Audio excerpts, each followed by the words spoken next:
Assalamualaikum warahmatullahi wabarakatuh. Selamat datang lagi di The Power of Modest Talk.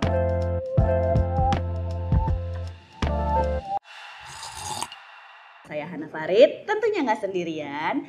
Dan di sore hari ini aku bakalan ngobrol-ngobrol sama seseorang yang datang dari Banjarmasin, tapi udah tinggal di Jakarta. Kita please welcome, ini dia Etna dari Lasabel. Halo Etna.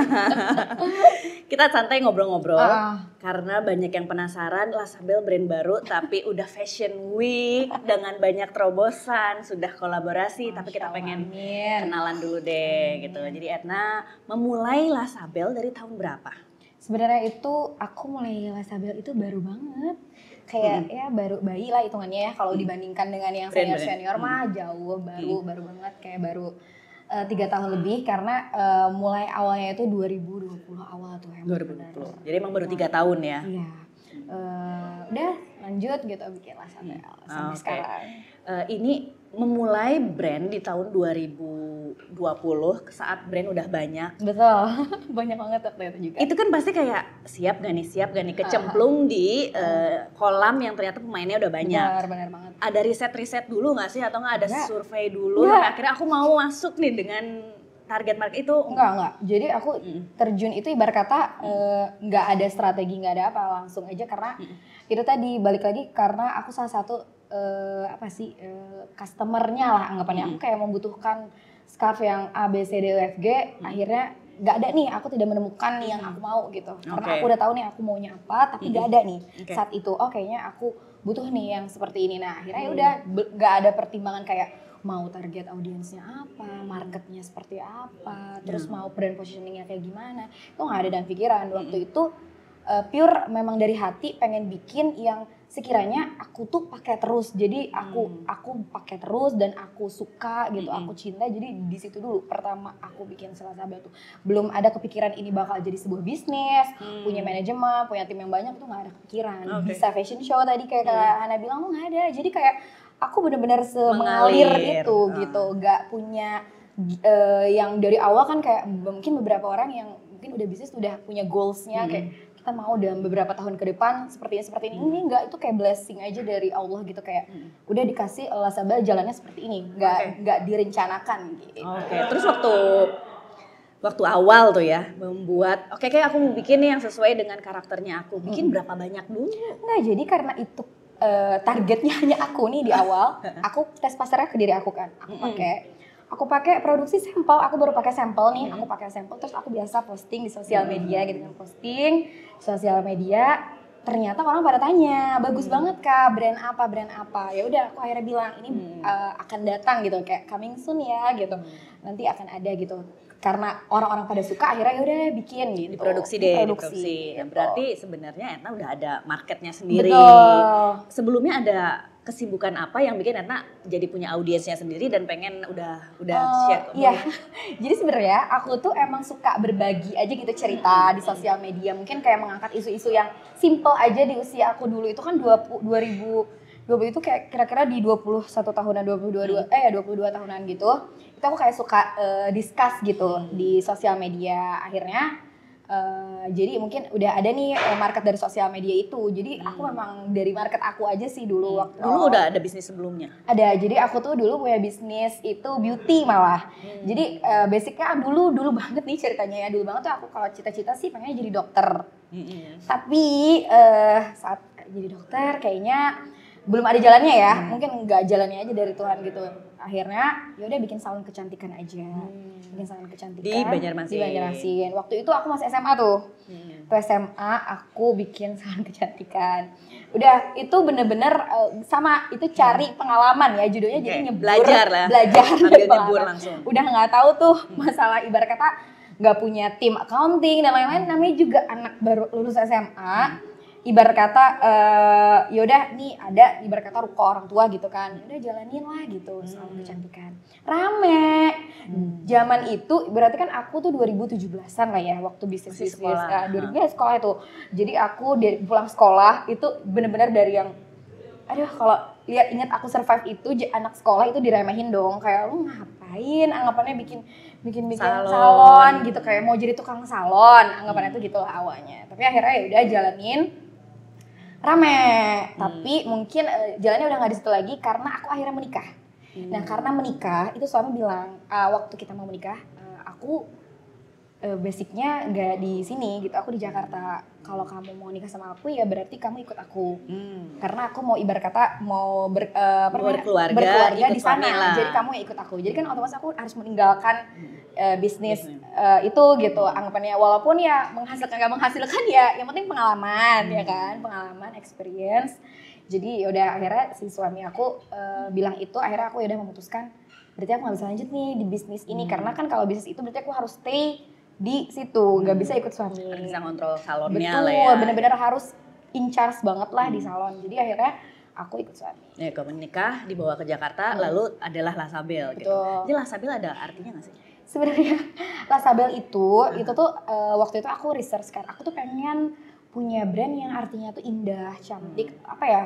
Apapun objek mau itu personal, mau itu grup, apapun itu yang indah gitu. Akhirnya ketemulah kan satu bahasa Paris artinya tuh indah, cantik dan lain. Akhirnya udah pakailah nama Lasabel. Udah bener-bener kayak gitu aja. Niatnya memang semoga si pesan di nama ini itu bisa sampai ke audiens aku gitu. Jadi keindahan dari nama Lasabel itu pengen gitu. Yang makainya cantik, yang ngelihatnya cantik, yang memandangnya cantik gitu, yang makainya cantik gitu.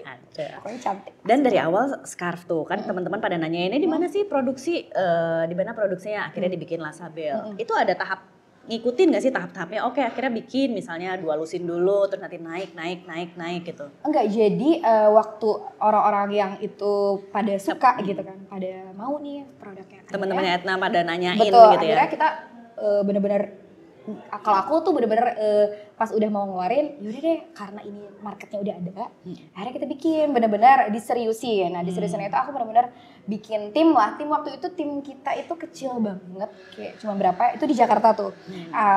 Akhirnya kita bikin, tapi gak mau nih kayak pas launchnya cuman ya udah gitu kayak brand scarf aja gitu, pengen ada plusnya. Apa sih plusnya, kayak gak mau nih kalau ibarat kata dari simpelnya tuh foto katalog kayak cuman katalog doang gitu, gak mau waktu itu. Kayak pengennya tuh bikin yang ada cerita lah saat experience orang ibarat kata mengenal. Pertama aku tuh tujuan aku waktu itu bener-bener apa yang launchingnya lama gitu sebelum aku akhirnya jual itu ya karena biar saat orang mengenal at the first sight itu pas orang lihat dari Instagram, mungkin karena itu jendela pertama orang mengenal Lasabel kan dari Instagram, itu udah indah gitu. Jadi aku persiapin banget kayak dari visualnya dulu, kayak aku nyiapin visualnya. Itu berapa lama tuh? Dari mau aku mau produksiin deh ya. Mau produksi, kurun waktunya sampai akhirnya launching, terus bikin event, terus nyari fotografer. Jadi gimana ya, itu tuh kayak berproses gitu kan. Itu survive-nya sih karena waktu itu bener-bener karena kita mau bikinnya yang bagus gitu di awal, jadi belum kepikiran ini kira-kira, bahkan kita tuh belum kepikiran ini kira-kira laku nggak nih. Yang penting dulu tuh saat itu kita mikirnya bikin yang terbaik dulu, yang versi yang bisa aku lihat gitu, kayak visualnya, terus dari produknya gitu. Yang penting bagus dulu.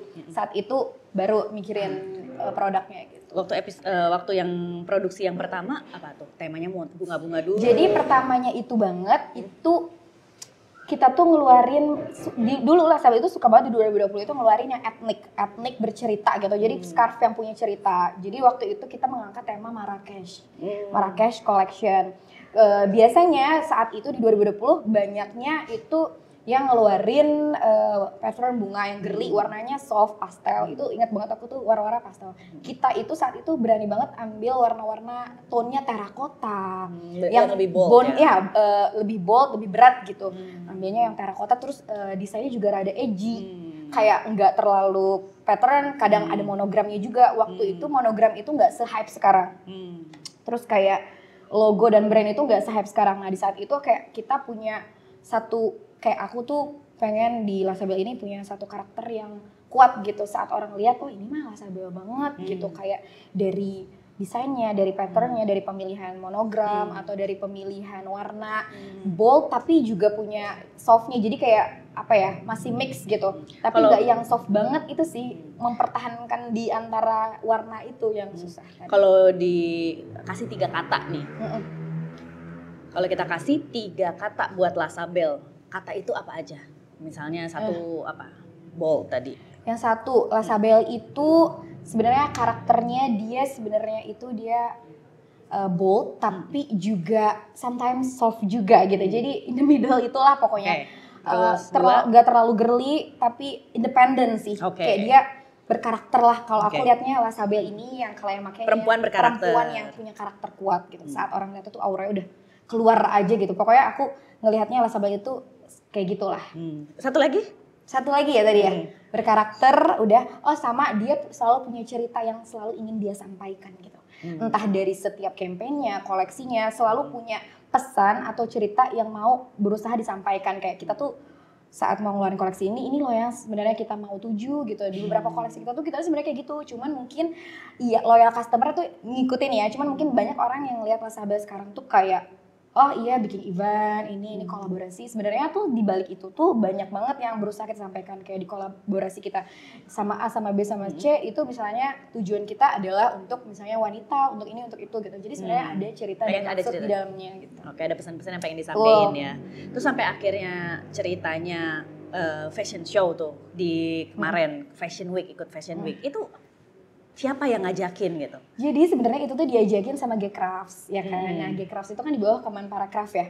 Akhirnya diajakin show, iya Mbak Temi, ayo Lasabel show terus kan saat itu waktu itu Lasabel bayi banget kan kayak gak apa-apa ayo gitu kita bawa nama Indonesia yuk bareng-bareng buat show di Paris gitu. Awalnya diajakin Kak Temi gitu. Terus di situ di situ pun kita sebenarnya ada yang kita berusaha sampaikan ke dunia internasional lah gitu kan. Sebenarnya yang berusaha kita sampaikan gitu. Kayak sebenarnya modest itu gitu gak mengekang kita. Kayak dulu kan misalnya teman-teman aku khususnya saat aku usia 20, mereka tuh pada gak mau pakai modest, maksudnya gak mau berhijab lah, maksudnya pakai scarf gitu kayak apaan sih berat gitu kayak sayang. Sebenarnya tuh aku pengen berusaha sampaikan ke dunia sana gitu. Makanya kita angkat tema Jenggala. Jenggala itu kan hutan. Hutan itu kan mother of earth gitu kan. Mother itu wanita identiknya. Mother of earth, hutan melindungi dunia gitu kan. Sama sebenarnya wanita pun melindungi gitu diri mereka masing-masing, keluarganya. Scarf itu melindungi diri. Betul, sebenarnya itu yang mau kita sampaikan gitu, bukan artinya kayak dengan scarf itu mungkin beberapa negara menganggap scarf itu sebagai bentuk pengekangan. Sebenarnya enggak gitu. Kita pengennya menunjukkan bahwa scarf itu tuh bukan satu bentuk pengekangan gitu, tapi bentuk kita mengekspresikan diri kita gitu. Oke, ini Etna kan kayaknya banyak cerita yang pengen disampaikan, tapi sejauh mana sih Etna terjun di operasional? Misalnya aku tuh ngitungin banget nih, misalnya harga jual HPP-nya, harga jualnya, budget marketingnya gitu, atau Etna lebih banyak fokusnya aku mau desain dan creating stories gitu. Oh, aku dua-duanya sih. Oh ya? Iya, aku kebetulan masih hampir memantau atau memonitor semuanya. Kayak dari operasional, dari timnya langsung tim beneran kreatif semuanya. Iya benar-benar jujur masih under approve aku. Cuman pelan-pelan sekarang aku udah mulai kayak bukan mendelegasikan juga ya, kayak mulai mempercayakan sedikit demi sedikit kepada timnya masing-masing untuk melakukan itu. Cuman kalau masih sampai sekarang sih masih aku banget gitu. Bahkan kayak urusan fits aja itu masih jadi ada tim yang ngebantu untuk urusan harga, operasional. Kalau aku lebih ke suami itu kayak dia tuh kayak mentor aku. Jadi dia kayak aku kalau lagi bingung gitu kayak sesuatu yang kayaknya aku butuh orang gitu, kayak konsultan. Nah, kalau aku harus datang ke konsultan, nih aku datang ke suamiku. Jadi biasanya ngebantuin buat strategi marketing atau dari sisi bisnis. Dia lebih ke kayak saat aku mengambil keputusan, dia bantu kayak kira-kira aku ambil nggak ya keputusan A atau yang B gitu. Dia yang kayak punya consideration kayak menurut kamu kalau kamu yakinnya gini-gini, dia kayak bantu aku untuk akhirnya bisa menentukan. Nah, jadi lebih ke dia kritis dan analis aku sih benar. Oke, berarti salah satu pendukung waktu kemarin ke Paris Fashion Week juga suami yang mendukung. Betul. Itu impact gak sih? Karena banyak yang bilang kalau misalnya Paris Fashion Week atau segala macam Fashion Week itu hanya untuk branding, gak impact ke sales katanya. Oh, ada yang ngomong gitu? Iya, Lasabel sendiri ngerasainnya gimana? Ya sebenarnya kalau aku apapun keputusan di Lasabel nih sebenarnya itu selalu ada impact yang baik tetap menurut aku ya. Walaupun ada mungkin kayak tadi apa bilangnya tadi hanya untuk branding, hanya untuk tapi branding, nggak berefek. Berkata nggak balik modal lah. Balik modal.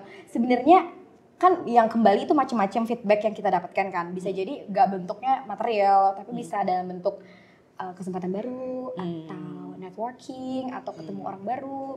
Kesempatan yang dulunya tuh terasa jauh bisa terasa lebih dekat gitu. Kayak banyak hal yang setiap keputusan itu pasti ada impact baiknya. Kalau aku selalu ngambilnya yang baik-baiknya gitu. Oke. Terus selesai dari Paris Fashion Week akan ikutan Fashion Week lagi nggak? Aduh, doakan ya. Oke, doakan ya. Mungkin nanti dulu. Karena kan pasti budgetnya nggak sedikit ya. Iya pasti, karena kan kita juga ibarat kata datang ke sana aja tuh udah pasti Cost lah. cost. Terus tim yang berangkat, terus untuk mempersiapkan di Indonya juga di Jakartanya juga pasti cost juga. Tapi itu nggak apa sih, kita nggak sama sekali kayak oh kita menutup nih, kita nggak mau lagi nih fashion show atau fashion week. Nggak, kita welcome tetap gitu. Kita selalu ingin mencoba hal baru atau kita pengen selalu challenge hal yang baru lagi. Kita sih selalu apapun ibarat kata apapun yang terjadi gitu, kita selalu punya terbuka lah ya. Terbuka apapun gitu yang mau datang gitu. Oke. Sampai akhirnya kemarin ini baru launching sama Tika ya. Betul. Selamat loh. Dan itu yang kedua ya. Kedua. Sampai akhirnya kolaborasi lagi sama Tika. Itu awal kenalannya sama Tika sampai akhirnya oke deh kayaknya cocok sama Tika, terus kolaborasi lagi. Yang pertama yang ke Paris itu ya.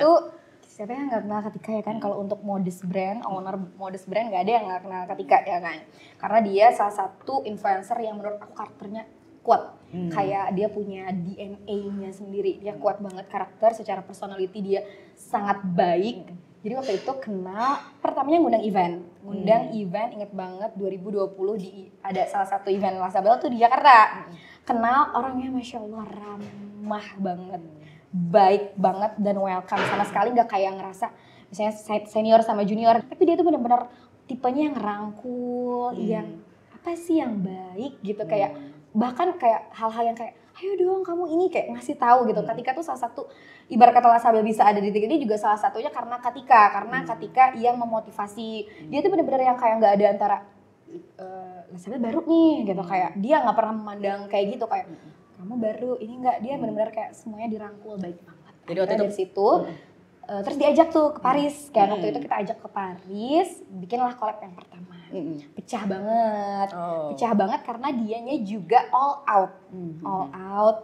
Akhirnya ya udah kita, karena Kak Tika tuh kayaknya udah identik banget nih sama Lasabel gitu kan. Tuh semua kayak L-Sister, kita tuh punya komunitas lah ya. Si L-Sister ini selalu kayak pengen sama Ketika lagi gitu, karena Ketika tuh udah kayak mereka tuh lihat udah Ketika tuh Lasabel banget nih gitu, kayak pengennya Ketika lagi. Akhirnya ya udah di tahun keduanya kita sama Ketika lagi gitu. Oke, dan kemarin baru launching yang keduanya sama Tika. Berarti kemungkinan akan ada yang ketiga, keempat gitu ya. Dan kalau misalnya dibilangin ini kolaborasi ya, mendingan dengan budget yang sama, mendingan kolaborasi lagi dengan karakter yang berbeda, atau mendingan dipakai buat Fashion Week? Satunya Fashion Week nih, satunya kolaborasi, budgetnya sama. Mau mendingan mana? Mendingan mana ya? Semua jawaban sih sebenarnya, atau semua nggak boleh harus milih. Oh gitu. Gimana ya? Nggak boleh harus milih. Dua-duanya, karena kita pernah fashion show juga sekalian collab juga kan. Yang waktu kita ke Paris itu, kita collab iya, fashion show juga iya gitu, dibarengin. Jadi kalau bisa dua tuh kenapa harus satu? Kalau bisa dua-duanya nggak bisa milih. Event reguler gak sih? Reguler. Cukup. Jadi tahun berapa kali? Event itu ada yang mini event, ada yang big event, ada yang grande event kan, macam-macam. Grande itu kadang-kadang setahun tuh sekali. Misalnya kayak fashion show itu salah satu timeline besar lah anggapannya kan, atau kalau kolaborasi yang gede gitu itu juga salah satu yang besar. Tapi kalau event reguler itu setiap bulan tuh ada yang misalnya sama community, ada yang sama influencer, ada yang sama reseller gitu, atau agak distributor gitu, atau sama franchisee juga ada. Pokoknya rutin sih ada. Di daerah-daerah juga suka. Oke. Reseller berarti salah satu marketing channelnya juga ya? Salah satu. Itu banyak gak? Seberapa banyak? Kalau dari misalnya produksi, marketing buat di store, misalnya sama di reseller, itu ada berapa persen tuh pembagiannya? Sama satu lagi direct? 50-50 sih. Oke. 50 reseller, 50 direct to customer. Direct to customer. Paling banyak di mana? Sumatera. Kita paling banyak untuk ininya. Jualannya dari ke Banjarmasin, paling banyak di Sumatera, tinggal di Jakarta. Iya. Tapi Jakarta, jadi kita kan selalu cek algoritma Instagram kita, sosial media kita. Itu yang nomor pertamanya sebenarnya audiensnya Jakarta, cuman penyebarannya kan nggak banyak gitu. Bener gak sih katanya kalau misalnya orang Sumatera ini senengnya yang terang-terang, kalau misalnya yang di Jawa senengnya yang pastel, kalau di Kalimantan itu senengnya yang bold, bener gak itu? Bener. Jadi memang semua daerah itu punya apa sih namanya, desire-nya masing-masing ya, taste-nya masing-masing gitu. Punya yang satu atau bahkan dari segi itemnya pun itu beda-beda gitu. Ada yang sukanya dress, ada yang sukanya tunik gitu. Ada daerah yang sukanya blues gitu. Kalau yang blues biasanya di Jakarta. Enggak, Jakarta tunik juga suka. Tapi dress panjang kurang. Oke, dress panjang biasanya di Aceh. Di Aceh, gitu ya. Itu Sumatera Padang, itu Sumatera Padang. Tinggi kalau buat kayak gitu-gitu. Oke, sip. Terus aku mau tanya juga nih, ternyata waktu koleksi kemarin terakhir sama Tikasha itu menggunakan Iron East teknologi. Nah itu apaan tuh? Jadi Iron East ketemu teknologi itu tuh gimana? Jadi gini, jadi kita kan dari awal itu si Mas Elva jadi pengen banget nih kayak bikin satu produk scarf dan fabriknya tuh memang yang kita pengennya itu saat maupun dia diliput dari travel luggage anggapannya atau dari lemari baru dilipat itu bisa dipakai, itu gimana ya pokoknya nggak mau yang gampang lecek deh pokoknya. Dan kebetulan Katika kan orangnya sangat mobile. Iya, jadi kayak butuh bahannya ini. Akhirnya kita kan kita kan nggak mungkin collab lagi tanpa mengeluarkan inovasi yang baru gitu, jangan sama lagi gitu kan. Jangan cuma ganti pattern aja betul, lah ya. Betul, kayak harus kita kasih plus point lah. Apa nih nilai plus poinnya? Dan kebetulan juga itu salah satu agenda kita dari tahun kemarin. Kita pengen develop satu bahan yang memang dia sangat easy to use lah gitu. Jadi gampang banget dibawa kemana-mana, dipakai gitu. Akhirnya ya udah terlahirlah si Iron East ini. Jadi dia kita berapa lama tuh prosesnya develop? Lama banget karena kita tuh gak mau banget itu sampai gagal gitu. Itu ketahuannya karena apa? Browsing ada beneran ada yang nawarin gitu atau searching atau datang ke B2B? Iya, kita datang ke beberapa ibarat kata ya vendor dan yang lain, kita mau develop satu ini nih gitu, ya udah akhirnya terbentuk lah itu. Oke, terus nih di ending 2023 di penghujung podcast kita, di penghujung YouTube kita, rencana ada apa? Ada rencana apa aja nih di 2023? Ada rencana apa aja ya? Fashion Week di Oktober? Iya kan biasanya ya? Iya biasanya ya. Ada Fashion Week di Oktober? London Fashion Week, ada New York Fashion Week, kan banyak nih Fashion Week nih biasanya kan. Ada ikutan gelaran Fashion Week ya di Oktober ini? Lihat aja lah. Oh belum. Ada berapa produksi lagi yang mau keluar?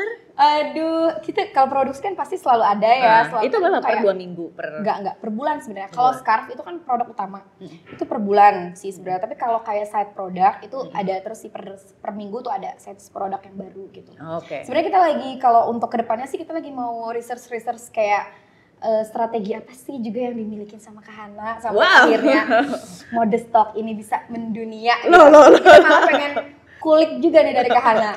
Oke, ada pertanyaan apa? Boleh ya. Beneran. Boleh beneran. Kayak akan rasanya juga punya podcast gitu ya. Gimana cara grow di dunia podcast? Kayak Kahana tuh kayak salah satu media yang menurut aku kuat banget kan. Kayaknya semua orang berlomba nih pengen ada di mode stok nggak sih? Podcast itu yang dengerin laki-laki. Serius? Jadi dengerin podcast itu laki-laki loh. Oh, serius? Banyaknya menurut data gitu. Tapi kenapa kita tetap bikin podcast? Karena habis dari podcast kita turunin ke semua sosial media. Iya, jadi tetap nyampe di semua channel ya. Ya, mari kita berjuangnya untuk memajukan podcast ya. Satu pertanyaan terakhir nih. Ini aku tanyain juga sama temen-temen yang jualannya pattern scarf. Gimana nih pendapatnya Etna? Kayak udah banyak banget. Optimis gak? Tetap optimis. Masih optimis tapi ya. Kalau aku udah bingung memilih lagi pattern scarf gitu. Oh iya benar. Iya itu balik lagi sih mungkin ibarat kata ya. Tapi sebenarnya masih laku-laku aja atau sekarang emang udah bergeser buka lagi bunga-bunga. Sekarang tuh Iya market sih berubahnya cepet ya. Apalagi ini kan fast fashion jadinya kan. Jadi karena dia fast fashion jadi dia cepet gitu berubahnya. Tapi sejauh ini sih kita tetap optimis karena itu balik lagi kita harus terus berjuang gitu. Jadi nggak usah patah semangat sendiri, apalagi yang buat bisnis-bisnis baru. Maksud aku gak apa-apa banget kayak kalau mau dicoba gitu, gak apa-apa gitu. Jadi masih optimis ya jualan pattern scarf terus gitu atau apa namanya ini namanya apa? Kalau yang logo-logo itu monogram. Nah, monogram itu masih akan terjual nggak sih? Masih, potensi masih panjang. Potensi masih panjang karena kan monogram itu dia klasik, timeless kan. Jadi memang target kenapa monogram itu akan selalu hadir, karena ini biar sih, misalnya kita beli scarf ini di tahun ini, kita pakai 3 tahun, 4 tahun mendatang pun si scarf itu masih tetap in. Gitu. Itu yang membedakan sama bunga-bunga gitu. Jadi kalau monogram masih lebih percaya diri lah gitu ya, masih lakunya masih panjang gitu. Oh, satu pertanyaan. Bunga juga masih kok. Oh, bunga juga masih? Masih aja pokoknya. Masih terus pokoknya. Satu pertanyaan terakhir, biasanya kalau brand itu bikin brand, dia tuh suka ada role model lah ya gitu. Eta tuh awal-awal ada role modelnya nggak sih? Nggak suka curhat sama teman brand lain gitu? Ada. Dulu kan aku sendiri, misalnya aku bener-bener anak muda yang mana waktu itu juga nggak ngerti bikin brand. Jadi dulu ini beneran sendirian aja? Sendiri aja. Jadi sebenarnya teman diskusinya kalau ngomongin brand apa? Suami tadi. Di luar yang sesama pemilik brand? Oh, nggak ada. Sama Katika gitu, Kak. Tik, gimana nih jualan ini, Tik? Oh enggak. Aku enggak sebab intuisi semua sih. Intuisi sama tim. Aku cukup sering lah discuss sama tim aku gitu. Tapi kalau sesama pemain di industri mode fashion belum nih. Sekarang sih ibarat kata mulai ada gitu kan yang teman, tapi nggak selini sih biasanya. Nggak selini. Nggak di bisnis yang sama. Betul. Nggak di industri yang nggak sama. di industri yang sama. Cuman lintas masih bisa industri. Masih bisa kayak tuker pikiran kayak kalau kita biasanya mereka di skincare misalnya. Kalau di skincare gini nih gitu. Biasanya gitu. Gimana sih memperbanyak reseller? Oh, kalau di skincare gini, kalau di fashion gini gitu ya. Oke, dan sama suami berarti ya itu ya. Support system nomor 1. Suamiku, benar. Oke. Siap kalau gitu. Ini udah setengah jam kita lebih. Terima kasih Etna. Semuanya kayak cepat gitu ya. Mohon maaf gitu. Terima kasih Etna buat waktunya. Sukses terus untuk Lasabel. Ditunggu gelaran-gelaran Fashion Week selanjutnya. Dan teman-teman jangan lupa ya udah aku sampai lupa kamera utama. Boleh loh langsung dipromosikan. Jangan lupa follow. Jangan lupa follow Lasabel Official dan @melisa_tiara. Oke, dan apalagi podcastnya? Oh, Dear L Sisters. Dear L Sisters. L Sweet Talks namanya. Karena nanti main-main ke podcast kita. Boleh dong. Ya. Terus ya L Sweet Bener Talks. ya. @Sweet Talks. Itu udah kalau berapa edisi? Kalau itu tujuan goalsnya si goalsnya si L Sweet Talks itu bukan kayak misalnya tentang cerita brand dan lain-lain, itu lebih ke kayak apa yang mau diangkat aja sih, kayak misalnya kayak Kahana, biasanya kita tuh undang ibu dan anak, kita tuh suka ibu dan anak, kedekatan ibu dan anak tuh suka. Aku kalau di interview ibu dan anak mewek. Nah itu kita tuh suka gitu, kayak aku tuh selalu kayak yakin gitu, kayak misalnya Kahana sampai detik ini tuh pasti terbentuk dari Kahana yang berkata dulunya seperti apa, kecilnya seperti apa. Nah itu yang selalu kayak terus itu Etna yang nanya sendiri? Enggak, jadi enggak juga. Ya, dan anaknya itu saling bertanya. Kayak mengungkapkan hati aja sih. Kita kayak curahan hati gitu konsepnya. Oke, jangan itu nanti bakalan mewek gitu. Oke, thank you ya Etna ya. Sukses buat Lasabel. Sampai ketemu di episode selanjutnya. Wassalamualaikum warahmatullahi wabarakatuh.